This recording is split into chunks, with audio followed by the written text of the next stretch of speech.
은희야, 순간 은희의 몸이 얼어붙었습니다. 분명히 아버지 목소리였어요. 하지만 그럴 리가 없죠. 아버지는 어제 화장터에서 화장되었는데 말입니다. 은희야, 그 산은 내 거다. 목소리가 흐릿했지만 분명했습니다. 은희는 손이 떨려서 수화기를 제대로 잡을 수가 없었어요. 안녕하세요. 여러분을 위한 특별한 이야기를 준비했습니다. 무료 구독과 좋아요는 저에게 큰 힘이 되니 이야기 시작 전에 꾹 눌러주세요. 서울 외곽의 반지하 빌라, 오후 2시가 넘어서야 은희는 침대에서 몸을 일으켰습니다. 창문 너머로 스며드는 희미한 햇살이 방 안을 어스름하게 비추고 있었죠. 58살의 은희에게 하루는 그저 견뎌내야 할 시간의 연속일 뿐이었습니다. 오늘도 또 이렇게 시작하는구나. 은희는 작은 한숨을 내쉬며 거실로 나왔습니다. 텔레비전에서는 홈쇼핑 진행자가 건강식품을 소개하고 있었어요. 화면 속 중년 여성이 환한 미소를 지으며 말합니다. 이 제품 하나면 여러분의 건강한 노후가 보장됩니다. 은희는 리모컨을 들어 채널을 돌렸습니다. 어느 채널을 틀어도 비슷한 광고들 뿐이었죠. 결국 다시 원래 채널로 돌아와 소파에 몸을 맡겼습니다. 냉장고에서 꺼낸 컵라면에 뜨거운 물을 부어 넣으며 은희는 생각했습니다. 공무원으로 30년을 일했는데 이게 내 인생의 끝일까? 은퇴한 지 벌써 3년이 흘렀습니다. 이혼한 지는 15년째였죠. 딸 지연이는 대학을 졸업한 후부터 연락을 끊고 지냈습니다. 처음에는 안부 인사라도 주고받았는데 언제부턴가 전화도 받지 않더니 아예 번호까지 바꿔버렸어요. 은희는 지연이에게 무슨 잘못을 했는지 아직도 모르겠습니다. 아니, 알고 있지만 인정하고 싶지 않았어요. 은희의 하루는 늘 똑같았습니다. 늦게 일어나서 홈쇼핑을 보고 간단한 인스턴트 음식으로 끼니를 때우고 다시 누워서 시간을 보내는 것. 가끔 동네 마트에 나가는 것이 유일한 외출이었죠. 마트에서도 계산할 때 말고는 누구와도 대화를 나누지 않았습니다. 안녕하세요. 비닐봉지 필요하세요? 네, 주세요. 이런 짧은 대화가 은희의 하루 중 가장 긴 대화였어요. 집으로 돌아오면 다시 텔레비전 앞에 앉아서 시간을 보냈습니다. 때로는 예전에 녹화해둔 드라마를 보기도 했지만 대부분은 홈쇼핑 채널을 켜두고 멍하니 있었죠. 그날도 평소와 다름없는 오후였습니다. 은희는 소파에 누워 천장을 바라보고 있었어요. 벽시계가 또각또각 소리를 내며 시간이 흘러간다는 것을 알려주고 있었습니다. 그때 전화벨이 울렸어요. 은희는 귀찮다는 듯 몸을 일으켜 수화기를 들었습니다. 여보세요? 은희 씨인가요? 저는 강원도 횡성군청 민원과 김주무관입니다. 네, 무슨 일이시죠? 목소리가 무거웠습니다. 은희는 직감적으로 좋지 않은 소식이라는 걸 알 수 있었어요. 아버님께서 어제 새벽에 돌아가셨습니다. 은희는 잠시 말을 잃었습니다. 그러나 예상했던 일이었어요. 80이 넘은 아버지는 몇 년 전부터 몸이 좋지 않았거든요. 이상하게도 슬픔보다는 안도감이 먼저 들었습니다.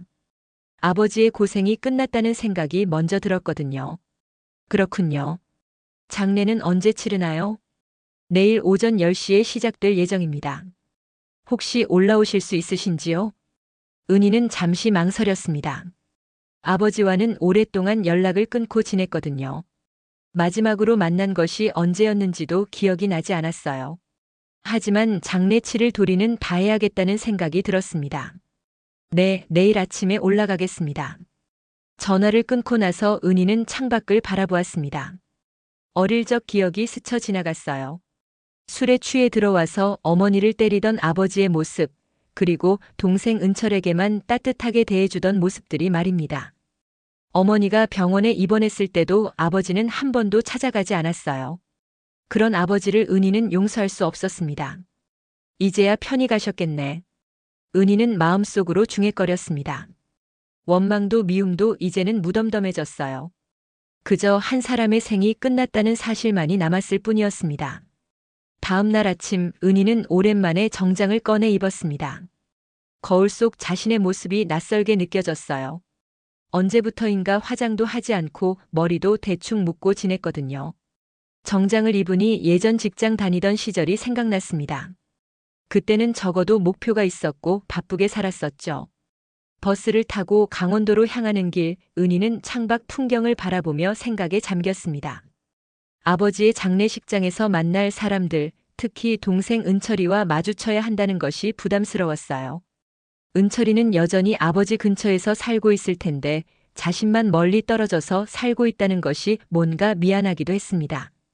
장례식장에 도착했을 때 이미 몇몇 사람들이 와 있었습니다. 대부분 아버지의 동네 지인들이었죠.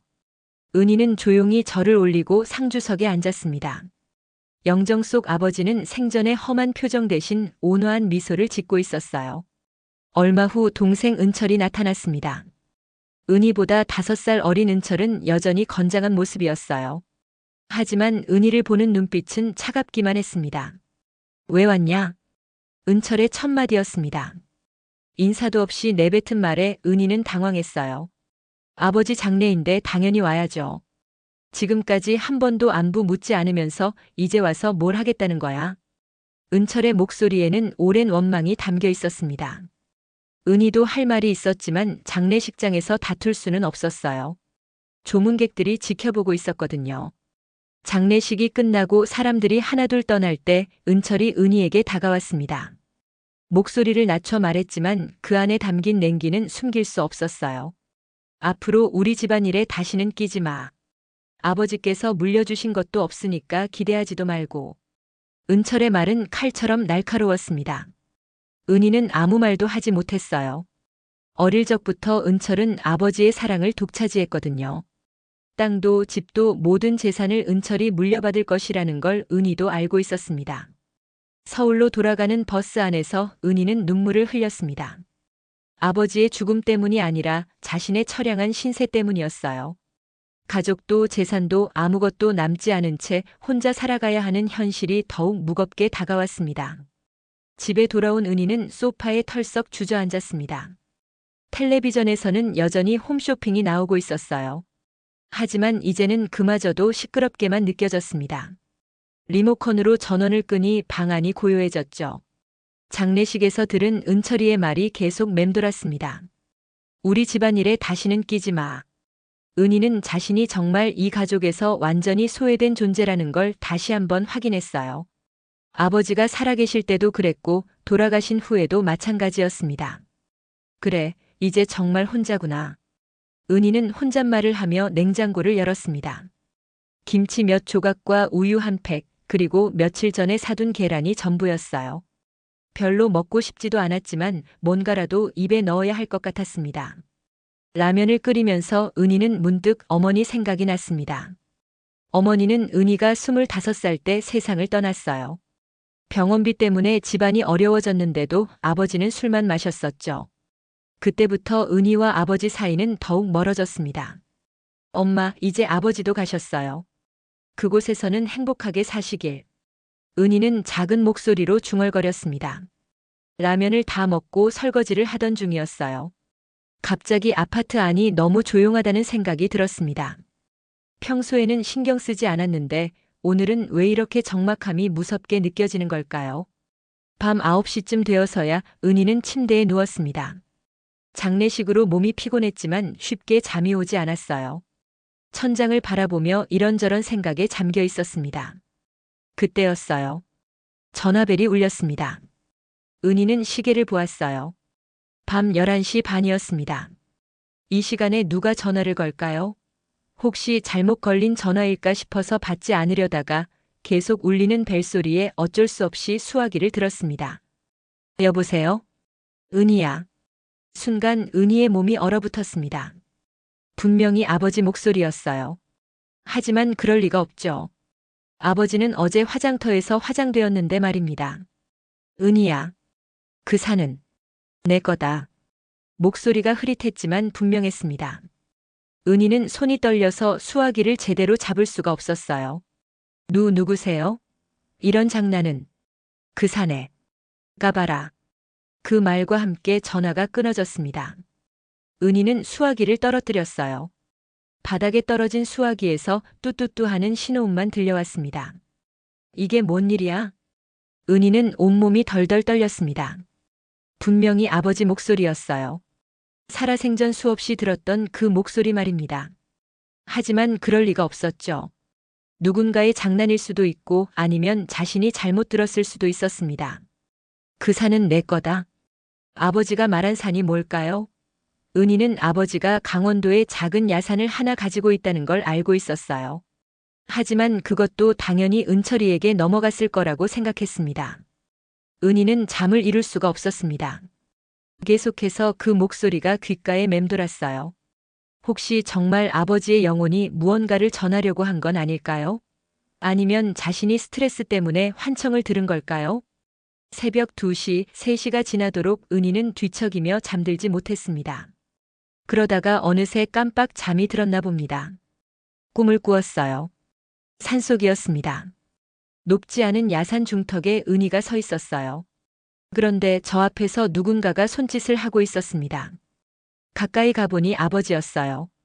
은희야, 늦었지만 이제라도 알아야 한다. 아버지가 무언가를 가리키며 말했습니다. 하지만 정확히 무엇을 가리키는지는 보이지 않았어요. 그 산에 가봐라. 내가 알아야 할 것이 있다. 아버지, 뭘 알아야 한다는 거예요? 은희가 물었지만 아버지의 모습이 점점 희미해져 갔습니다. 미안하다, 은희야. 그 말과 함께 아버지가 사라졌습니다. 은희는 꿈에서 깨어났어요. 온몸에 식은땀이 흘러내리고 있었습니다. 시계를 보니 새벽 5시였습니다. 더 이상 잠을 잘 수가 없었어요. 은희는 부엌으로 나가서 물을 한 잔 마셨습니다. 손이 아직도 떨리고 있었어요. 정말 아버지가 나한테 뭔가를 말하려고 하는 건가? 은희는 혼란스러웠습니다. 평소 같으면 그냥 꿈이라고 생각하고 넘어갔을 텐데 어젯밤 전화 때문에 더욱 실감이 났어요.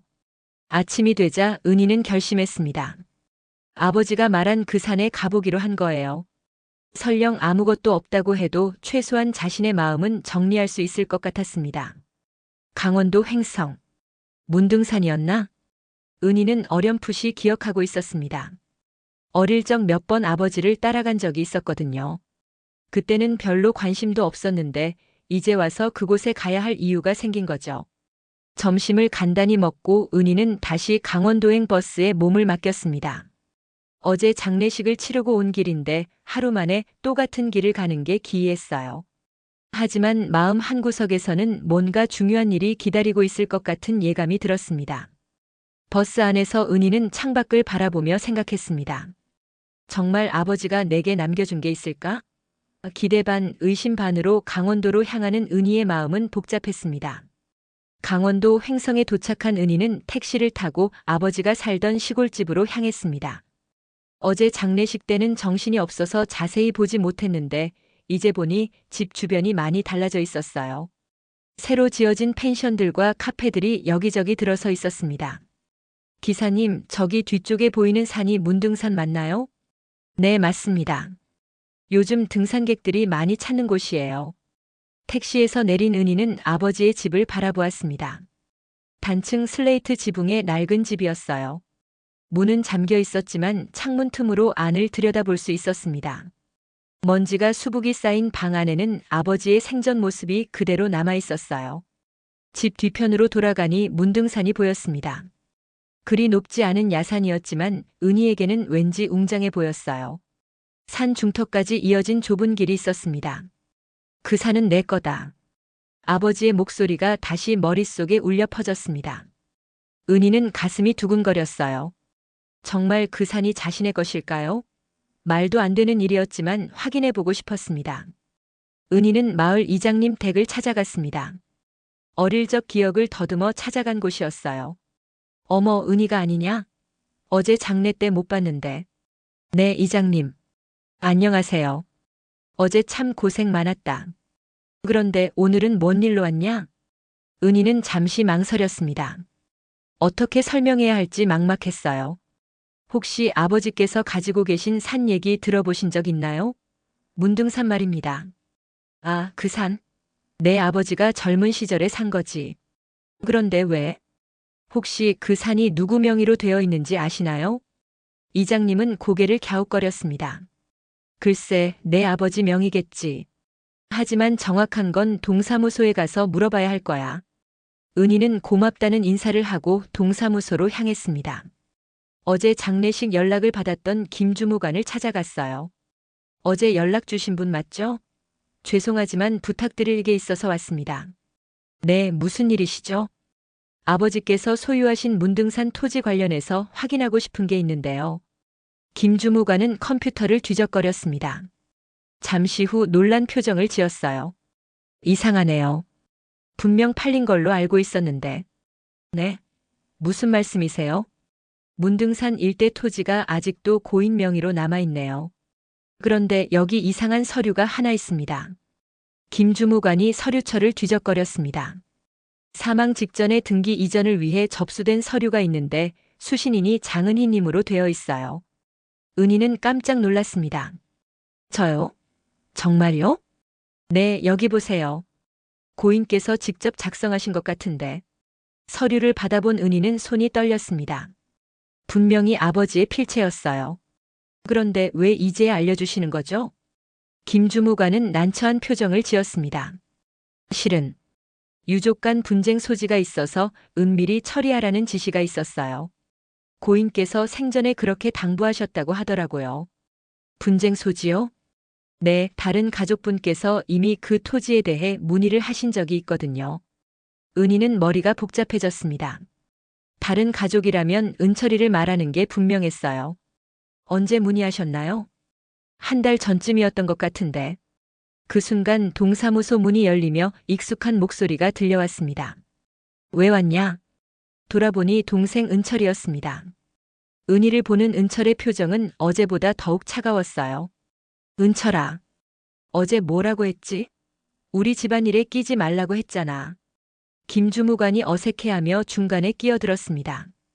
두 분이 형제분이시군요. 실은 토지 소유권 관련해서 그런 건 없습니다. 은철이 단호하게 말했습니다. 아버지께서 그런 서류를 남기실 리가 없어요. 착각이실 거예요. 하지만 여기 분명히 김주무관이 서류를 보여주려 했지만 은철은 보려고 하지도 않았습니다. 그런 건 위조된 거예요. 아버지는 생전에 모든 재산을 저에게 물려주신다고 하셨거든요. 은희는 가슴이 답답했습니다. 은철이 왜 이렇게 나오는지 이해할 수 없었어요. 은철아, 일단 얘기를 들어보자. 들을 게 뭐가 있어? 넌 지금까지 아버지한테 뭘 해드린 게 있냐? 난 여기서 아버지 모시고 살았어. 은철의 목소리가 점점 커졌습니다. 동사무소 안이 어색해졌어요. 그래도 서류가 있는 이상 그런 서류는 인정 안 합니다. 법적으로 이의를 제기하겠어요. 은철이 돌아서서 나가려는 순간 은희가 불렀습니다. 은철아, 잠깐만. 뭐? 아버지가 어젯밤에 전화하셨어. 은철은 코웃음을 쳤습니다. 뭐라고? 돌아가신 분이 전화를 했다고. 정말이야. 그 산은 내 거라고 하시면서. 너 지금 미친 거야? 그런 헛소리 하지 마. 은철은 화를 내며 동사무소를 나가버렸습니다. 남겨진 은희는 당황스러웠어요. 김주무관이 조심스럽게 말했습니다. 일단 서류상으로는 은희님께 이전하는 것으로 되어 있습니다. 하지만 가족 간 합의가 필요할 것 같은데요. 그럼 지금 그 산은 누구 것인가요? 법적으로는 아직 고인 명의입니다. 상속 절차를 밟으셔야 해요.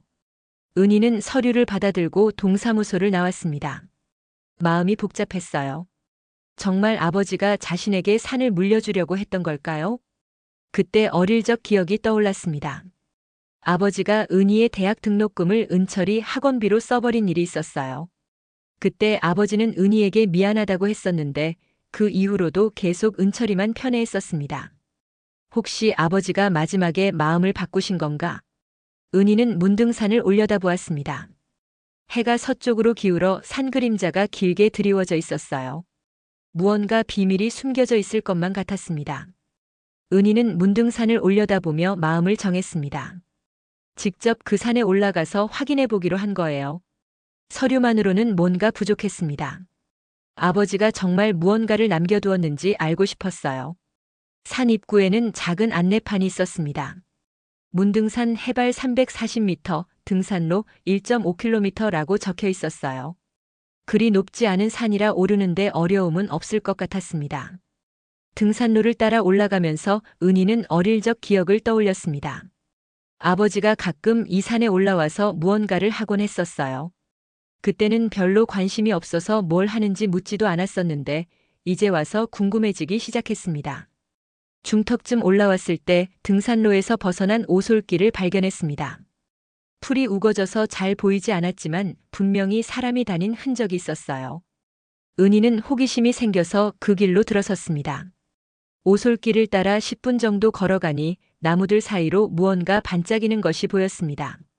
가까이 가보니 낡은 컨테이너 하나가 서 있었어요. 녹이 슬고 페인트가 벗겨진 채로 말입니다. 이게 뭐지? 컨테이너 문에는 자물쇠가 채워져 있었지만 너무 오래되어서 조금만 힘을 주면 부러질 것 같았습니다. 은희는 주변에서 돌멩이를 찾아서 자물쇠를 두드렸어요. 몇 번 치니 자물쇠가 부러지면서 문이 열렸습니다. 컨테이너 안은 생각보다 정리가 잘 되어 있었습니다. 오래된 상자들과 비닐봉지들이 가지런히 놓여 있었어요. 그 중에서 눈에 띄는 것은 낡은 과자 상자 하나였습니다. 상자를 열어보니 사진들이 들어 있었습니다.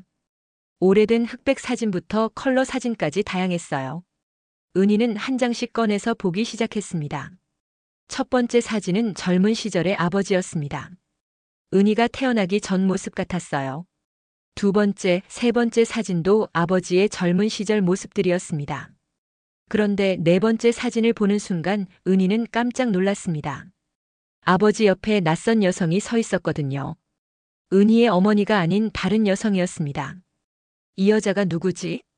사진을 뒤집어 보니 미자 1995년이라고 적혀 있었습니다. 은희는 가슴이 두근거렸어요. 미자라는 이름을 들어본 적이 없었거든요. 다음 사진들을 계속 보니 더욱 놀라웠습니다. 아버지와 미자라는 여성, 그리고 어린아이가 함께 찍은 사진들이 여러 장 있었어요. 마치 가족 사진 같았습니다. 설마, 아버지가 다른 여자와. 은희는 믿을 수가 없었습니다. 아버지가 어머니 외에 다른 여성과 관계를 맺었다는 뜻일까요? 그렇다면 그 아이는 누구인가요? 사진첩을 더 뒤져보니 편지 몇 통이 나왔습니다. 아버지가 쓴 것 같은 글씨였어요. 편지를 펼쳐보니 미자에게라고 시작되어 있었습니다. 편지 내용을 읽어보니 은희의 머릿속이 복잡해졌습니다. 아버지가 미자라는 여성을 사랑한다는 내용과 함께 아이를 잘 키우겠다는 약속이 적혀 있었거든요. 그럼 아버지가 정말. 은희는 다리에 힘이 빠져서 주저앉았습니다.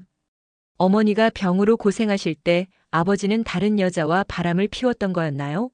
어머니가 돌아가신 이유가 단순히 병 때문만이 아닐 수도 있겠다는 생각이 들었어요. 컨테이너에서 나와 산을 내려가는 길에 은희는 마을 사람들을 만났습니다.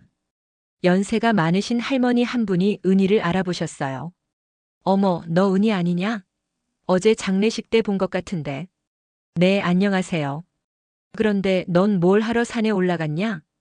은희는 잠시 망설였습니다. 사진 얘기를 해도 될지 고민이 되었거든요. 그냥 아버지 생각이 나서요. 할머니는 고개를 끄덕이며 말했습니다. 그럴 만하지. 그런데 너도 모르는 게 있을 거야. 무슨 말씀이세요? 너네 아버지 두 집 살림했어. 은희는 가슴이 철렁했습니다. 역시 사실이었던 거죠. 언제부터요? 내가 어릴 때부터였지. 그 산 아래쪽에 미자라는 여자가 살았거든. 아들 하나 낳고 같이 살았어. 지금도 거기 사나요? 응, 아직도 살아.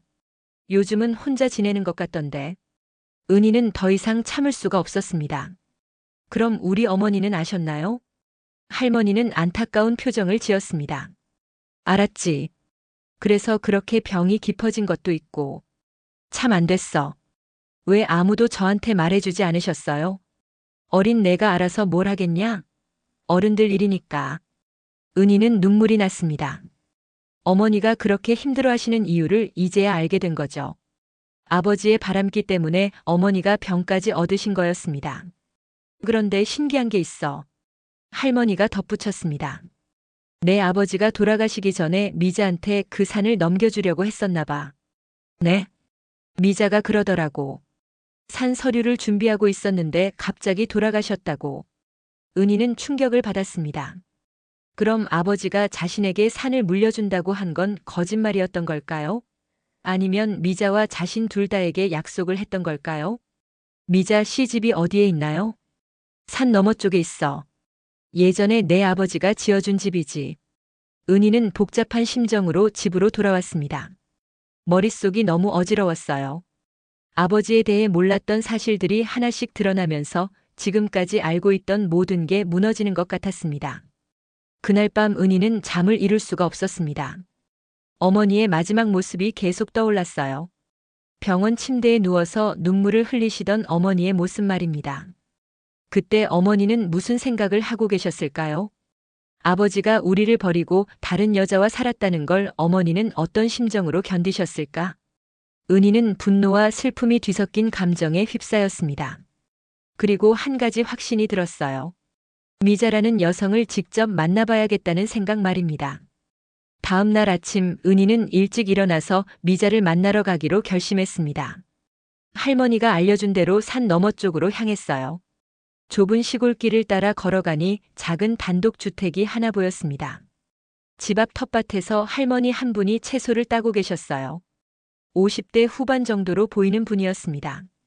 은희는 조심스럽게 다가갔어요. 혹시 미자 씨신가요? 여성이 고개를 들었습니다. 얼굴에는 세월의 흔적이 있었지만 여전히 단정한 모습이었어요. 네, 그런데 누구세요?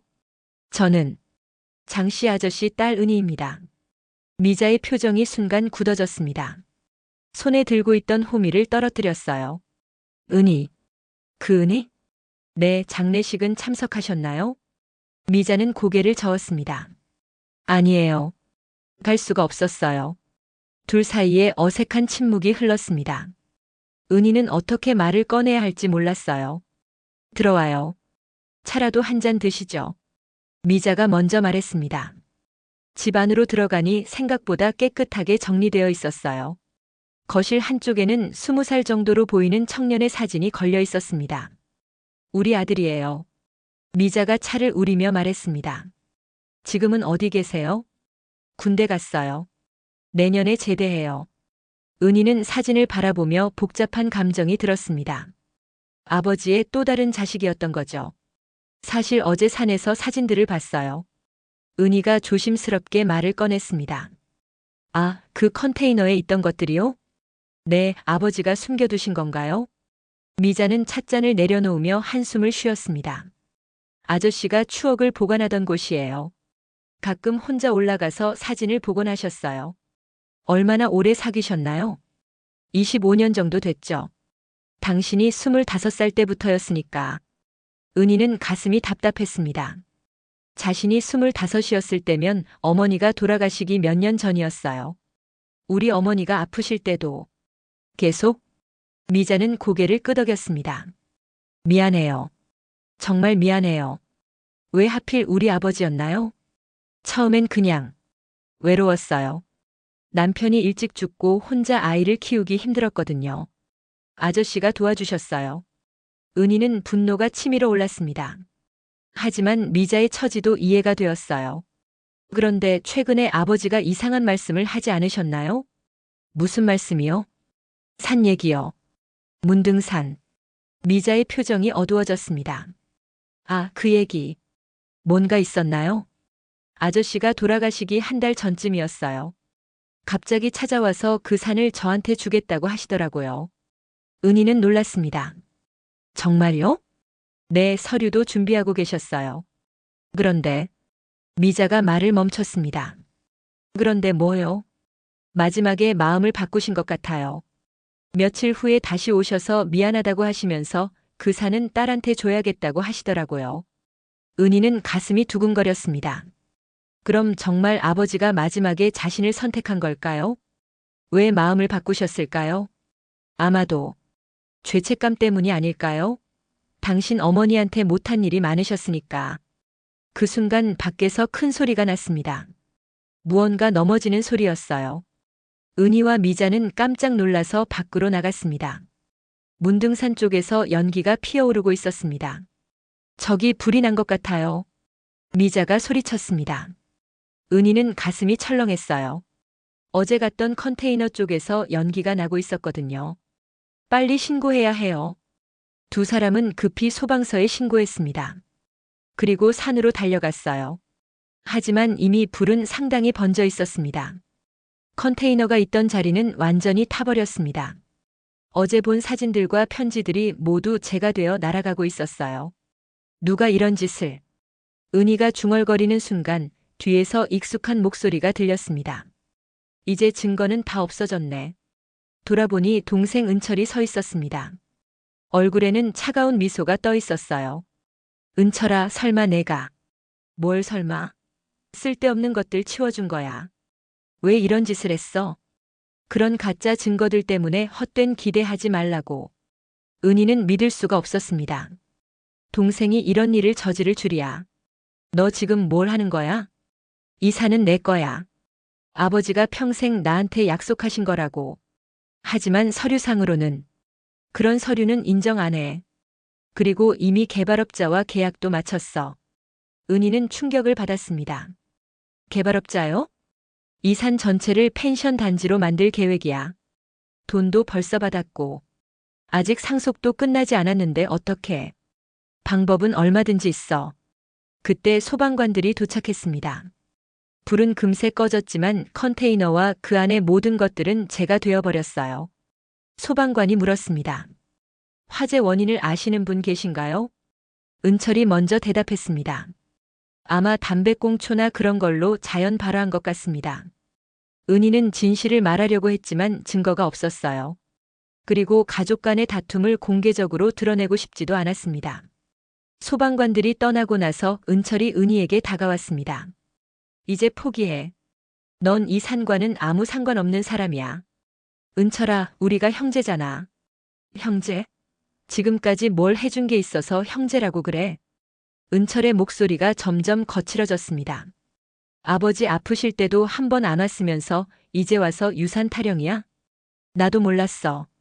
아버지가 연락도 안 하셨잖아. 핑계 대지 마. 진짜 효자였으면 알아서 왔을 거야. 은희는 할 말이 없었습니다. 실제로 아버지에게 소홀했던 것이 사실이었거든요. 그 순간 은철이 은희를 밀쳤습니다. 갑작스러운 일이라 은희는 균형을 잃고 산비탈 아래로 굴러떨어졌어요.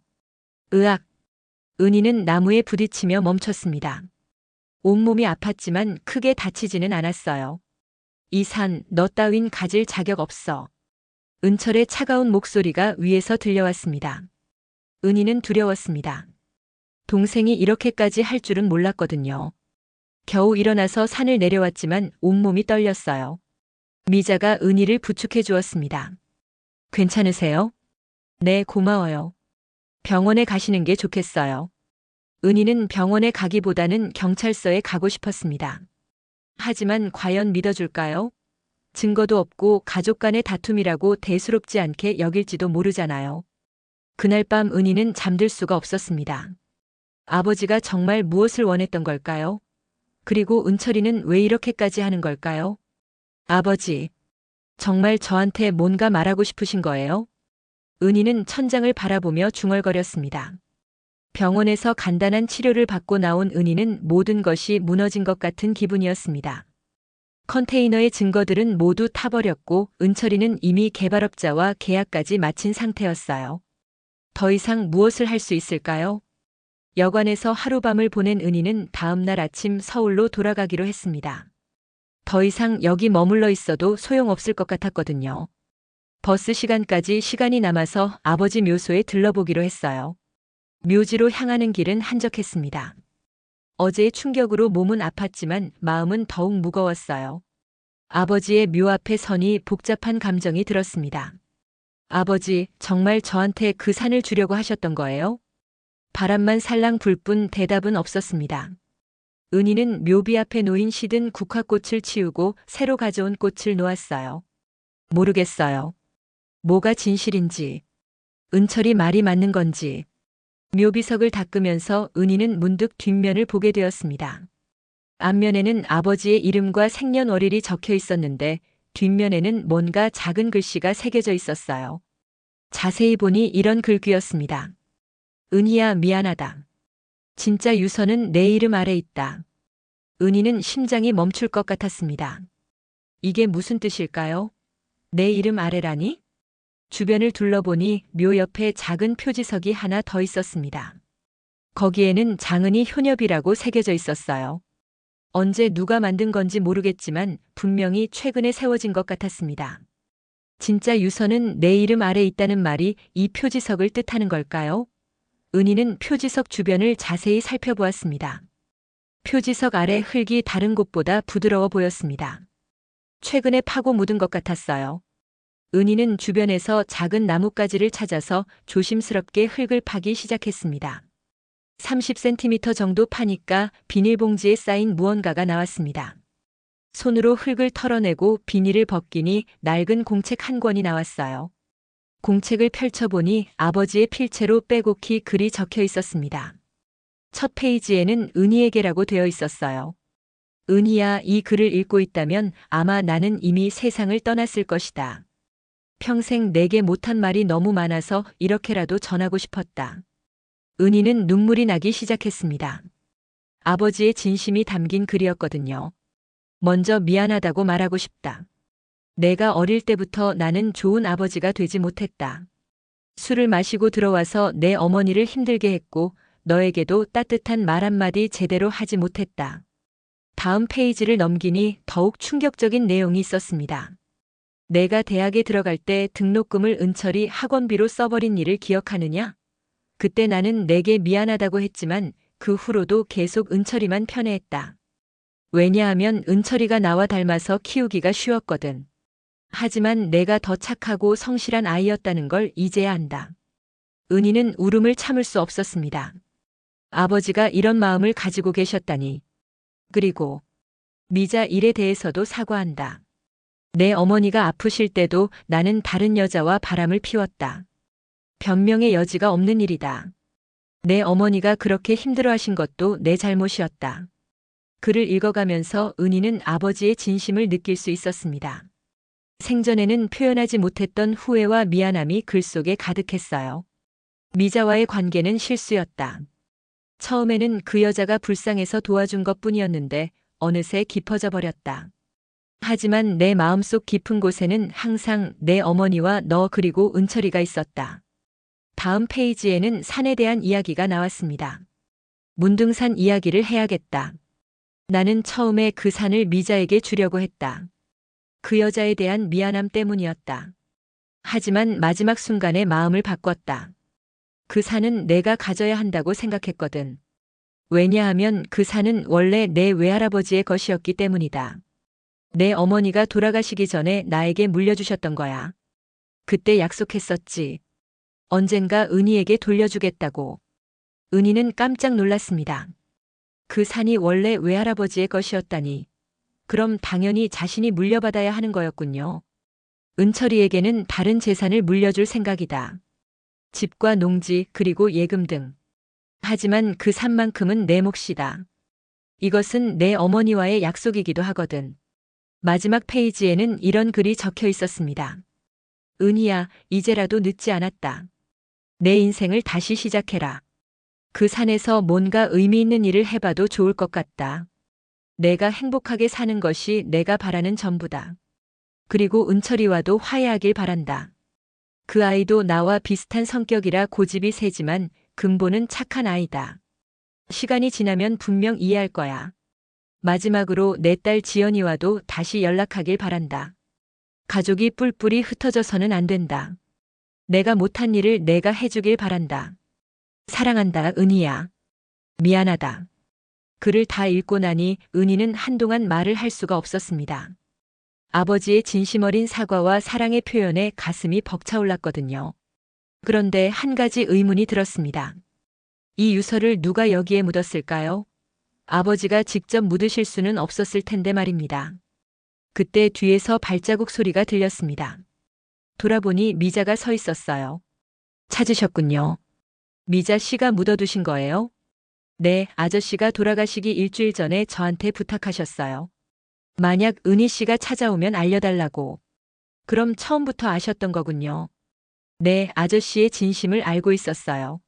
마지막에 정말 후회하고 계셨거든요. 은희는 미자에게 고마웠습니다. 아버지의 마지막 부탁을 지켜준 거니까요. 이제 어떻게 하실 거예요? 미자가 물었습니다. 은희는 공책을 가슴에 꼭 안고 말했습니다. 아버지의 뜻대로 해야죠. 그 산을 지킬 거예요.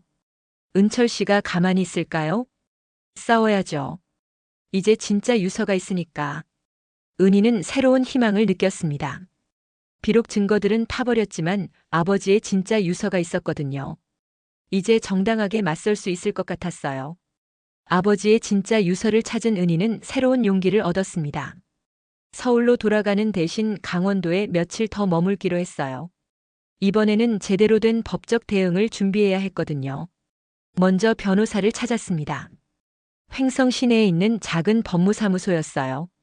김 변호사는 유서를 자세히 살펴본 후 고개를 끄덕였습니다. 필적 감정을 해봐야겠지만 내용상으로는 충분히 법적 효력이 있을 것 같습니다. 정말요? 네, 특히 외할아버지 소유였다는 부분이 중요해요. 상속 관계를 명확히 해주거든요. 은희는 안도했습니다. 드디어 희망이 보이기 시작했어요. 그런데 상대방이 이미 개발업자와 계약을 했다고 하는데 불법 계약입니다. 상속이 완료되지 않은 상태에서는 처분할 수 없어요. 김 변호사는 즉시 법원에 가처분 신청을 하기로 했습니다. 개발 공사를 중단시키는 것이 우선이었어요. 며칠 후 은희는 은철이와 공식적으로 만나게 되었습니다. 변호사 사무소에서 만난 자리였어요. 은철이도 변호사를 대동하고 왔습니다. 이게 뭐냐? 은철이 아버지의 유서를 보더니 화를 냈습니다. 또 위조한 거지. 필적 감정 받아보면 알 수 있어요. 은희가 차분하게 대답했습니다. 예전 같으면 주눅이 들었을 텐데 이번에는 달랐어요. 설령 진짜라고 해도 인정 못해. 나는 아버지 옆에서 평생 모셨어. 그렇지만 법은 법이에요. 은철의 변호사가 개입했습니다. 이미 체결된 계약이 있습니다. 개발업체에서도 상당한 손해를 입을 상황이에요. 불법 계약은 무효입니다. 김 변호사가 단호하게 말했습니다. 그리고 이 토지는 원래 망인의 처가 소유였다는 명확한 기록이 있어요. 며칠간의 공방 끝에 법원에서 중간 판결이 나왔습니다. 개발 공사를 일시 중단하고 상속 문제가 해결될 때까지 현상 유지를 하라는 것이었어요. 은철이는 크게 화를 냈습니다. 이럴 줄 알았으면 진작에. 무슨 말을 하려다가 멈췄습니다. 하지만 은희는 그 말의 의미를 알 수 있었어요. 컨테이너에 불을 지른 것처럼 또 다른 증거 인멸을 시도할 수도 있다는 뜻이었죠. 은철아, 이제 그만해. 뭘 그만해? 우리가 형제잖아. 왜 이렇게까지 해야 해? 형제? 은철이 비웃었습니다. 지금까지 형제 대접 받은 적이 있냐? 그건 넌 서울에서 편하게 살면서 아버지는 쳐다보지도 않았어. 그런 내가 뭔 자격으로 유산을 받겠다는 거야? 은희는 할 말이 없었습니다. 실제로 아버지에게 소홀했던 것이 사실이었거든요. 하지만 이건 아버지의 뜻이야. 아버지 뜻? 아버지는 평생 나한테 그 산을 물려주겠다고 하셨어. 마지막에 마음을 바꾸신 거야. 믿을 수 없어. 형제 간의 대화는 평행선을 달렸습니다. 결국 법정에서 결판을 내야 했어요. 본격적인 재판이 시작되었습니다. 은혜 측에서는 아버지의 유서와 함께 토지의 원래 소유권이 외할아버지에게 있었다는 증거를 제시했어요. 또한 미자의 증언도 중요한 역할을 했습니다.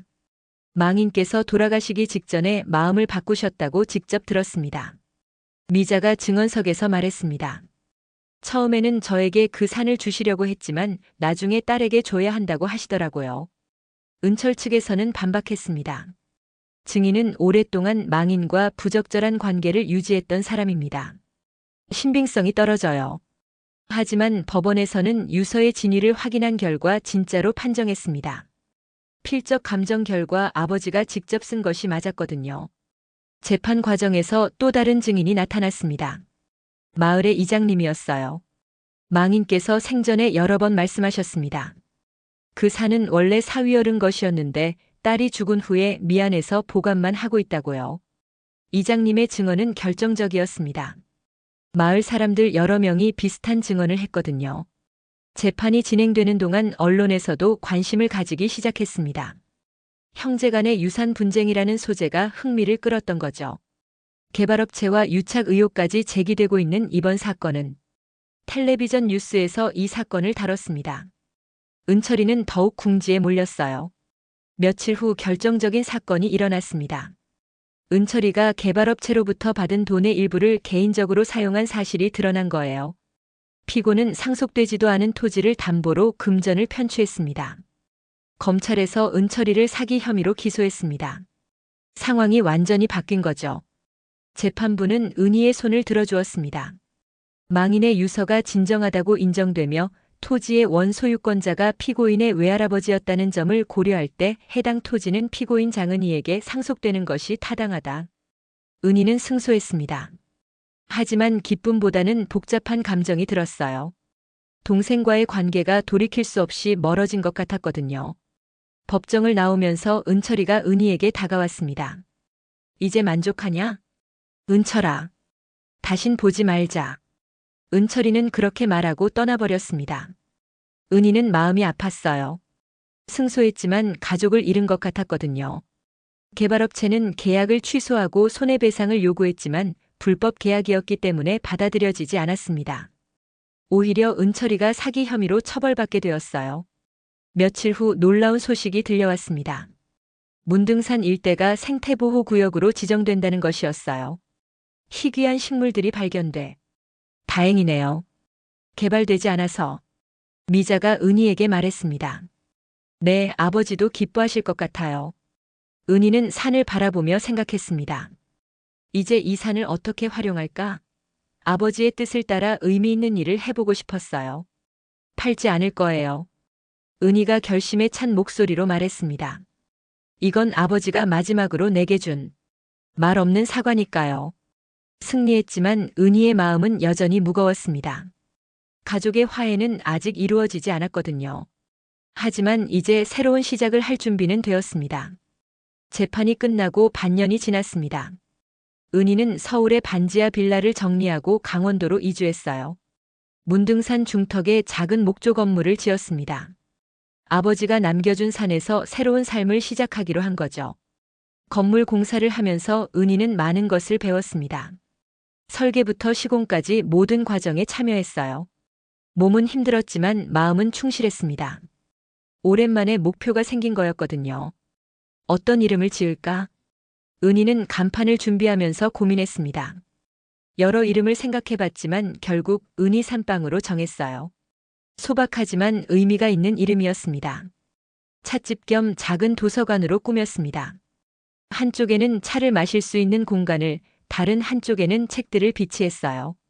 도시에서 지친 사람들이 와서 쉬어갈 수 있는 공간을 만들고 싶었습니다. 개업 준비를 하면서 은희는 미자와도 자주 만났습니다. 처음에는 어색했지만 시간이 지나면서 서로를 이해하게 되었어요. 미자 씨도 여기서 일하시면 어떨까요? 제가요? 네, 차 끓이는 솜씨가 좋으시잖아요. 미자는 잠시 망설이다가 고개를 끄덕였습니다. 그럼 조금이나마 도움이 될 수 있을까요? 물론이죠. 두 사람은 과거의 앙금을 뒤로하고 함께 일하기로 했습니다. 아버지 때문에 얽힌 인연이었지만 이제는 서로에게 위로가 되는 관계가 되었어요. 은희 산방이 문을 연 지 한 달쯤 되었을 때 예상치 못한 손님이 찾아왔습니다. 문을 열고 들어온 사람을 보고 은희는 깜짝 놀랐어요. 지연아. 딸 지연이가 서 있었습니다. 몇 년 만에 보는 딸의 모습이었어요. 예전보다 훨씬 성숙해 보였습니다. 엄마. 지연이의 목소리는 조심스러웠습니다. 서로 어색한 침묵이 흘렀어요. 어떻게 여기를 알았니? 인터넷에서 봤어요. 엄마가 카페를 연다고. 그래. 들어와서 앉아라. 지연이는 조심스럽게 자리에 앉았습니다. 은희는 직접 차를 우려서 가져다 주었어요. 엄마, 여기 정말 좋네요. 지연이가 주변을 둘러보며 말했습니다. 고마워. 내가 좋아해줘서. 그런데 갑자기 왜 여기로 오신 거예요? 은희는 그동안 있었던 일들을 차근차근 설명했습니다. 아버지의 죽음, 유산 문제, 그리고 새로운 시작에 대한 이야기를 말이에요. 외할아버지가 그런 일을. 지연이는 놀란 표정을 지었습니다. 응, 마지막에 엄마한테 편지도 남기셨어. 은희는 아버지의 유서 일부를 보여주었습니다. 지연이에 대한 부분만요. 외할아버지가 나를 언급하셨네요. 그래, 지연이와 화해하라고 하셨어. 지연이는 잠시 말이 없었습니다. 그러다가 조심스럽게 입을 열었어요. 엄마, 사실 저도 연락하고 싶었어요. 정말? 네, 혼자 살면서 가족의 소중함을 깨달았거든요. 은희는 눈물이 났습니다. 오랫동안 기다렸던 말이었거든요. 지연아, 엄마도 미안해. 너한테 좋은 엄마가 되지 못했어. 아니에요. 제가 철없었어요. 모녀는 오랜만에 진솔한 대화를 나누었습니다. 그동안 쌓였던 오해들이 하나씩 풀려나갔어요. 여기서 계속 살 거예요? 지연이가 물었습니다. 응, 이제 여기가 내 집이야. 외롭지 않으세요? 아니야, 미자 아주머니도 계시고. 그리고 이제 내가 와줬으니까. 지연이는 며칠간 머물면서 은희를 도왔습니다. 손님 응대부터 청소까지 성실하게 일했어요. 모녀 사이가 예전보다 훨씬 가까워졌습니다. 엄마, 제가 가끔 와서 도와드릴게요. 그래? 정말? 네, 서울에서 일하면서도 주말에는 올 수 있어요. 은희는 정말 기뻤습니다. 딸과의 관계가 회복된 거니까요. 지연이가 떠나고 며칠 후 또 다른 방문객이 있었습니다. 미자의 아들 진수가 군대에서 제대하고 온 거였어요. 안녕하세요. 어머니한테 많이 들었습니다. 진수는 예의 바른 청년이었습니다. 은희를 보는 눈빛도 따뜻했어요. 진수야, 많이 컸구나. 네, 이제부터 어머니 도와드리겠습니다. 진수도 은희 산방에서 일하게 되었습니다. 젊은 남자가 있으니 무거운 일들을 처리하기가 수월해졌어요. 가을이 깊어갈 무렵 은희 산방은 소문이 나기 시작했습니다. 도시에서 온 사람들이 하나둘 찾아왔어요. 조용한 분위기와 좋은 차 그리고 아름다운 자연 때문이었습니다. 여기 정말 힐링되네요. 차도 맛있고 분위기도 좋아요. 손님들의 반응은 좋았습니다. 은희는 보람을 느꼈어요. 어느 날 오후 창문 너머로 익숙한 뒷모습이 보였습니다. 은철이었어요. 하지만 들어오지는 않고 밖에서 서성거리기만 했습니다. 은희는 밖으로 나갔습니다. 은철아. 은철이는 당황한 표정을 지었어요. 아, 그냥 지나가다가. 들어와서 차라도 한잔해. 아니야, 괜찮아. 형제잖아. 언제까지 이럴 거야?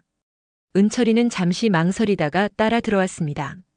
어색한 분위기였지만 은희는 정성스럽게 차를 우렸어요. 여기. 정말 좋네. 은철이가 주변을 둘러보며 말했습니다. 고마워. 한동안 침묵이 흘렀습니다. 그러다가 은철이가 먼저 입을 열었어요. 미안해, 누나. 은철아. 내가 너무 욕심을 부렸어. 그리고 위험한 짓까지 했고. 은철이의 목소리는 후회로 가득했습니다. 이제 괜찮아. 다 지난 일이야. 아버지 뜻을 제대로 몰랐어. 정말 너한테 이 산을 주고 싶어 하셨구나. 은철아, 우리 다시 시작하자. 은희가 손을 내밀었습니다. 은철이는 잠시 망설이다가 그 손을 잡았어요. 누나, 정말 미안해. 형제는 화해했습니다. 오랜 앙금이 풀리는 순간이었어요. 겨울이 지나고 봄이 왔습니다. 문등산에는 새싹들이 돋아나기 시작했어요. 은희 산방도 한 살을 먹었습니다. 어느 따뜻한 봄날 오후 은희는 산 중턱에 서서 아래를 내려다보았습니다.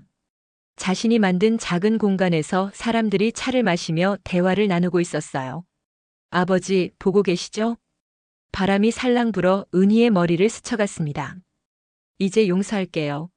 아버지도 그리고 저 자신도. 허기졌던 마음의 골짜기가 이제는 바람과 햇살로 채워지고 있었습니다. 딸과의 화해, 은철이와의 화해, 그리고 새로운 가족 같은 사람들까지. 하늘을 올려다보며 은희는 혼잣말했습니다. 고마워요, 아버지. 이 산처럼 깊고 오래도록 사랑할게요. 문등산의 봄바람이 은희의 얼굴을 부드럽게 어루만졌습니다. 새로운 계절이 시작된 거였어요.